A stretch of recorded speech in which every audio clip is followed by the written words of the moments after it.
নমস্কার বন্ধুরা, সুস্বাগতম।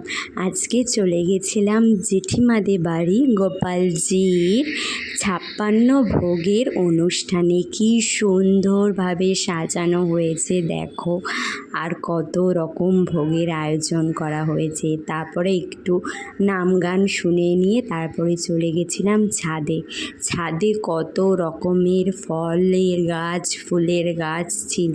তারপরে এখানে সবার জন্য প্রসাদের ব্যবস্থা করা হয়েছে। আমরা সবাই এখন প্রসাদ আহার করতে বসে গেছি। প্রথমেই চলে আসলো চিড়ে মাখা, তারপরে দিয়ে দিল সাদা ভাত, তারপরে দিয়ে দিল কচুর শাক, তারপরে দিয়ে দিল মোচার তরকারি, তার সঙ্গে মুগের ডাল, তারপরে দিয়ে দিয়েছিল পোলাও, ইঁচড়, তারপরে চাটনি, পাঁপড়, পায়েস, মিষ্টি। দেখা হচ্ছে পরের ভিডিওতে। Thanks for watching.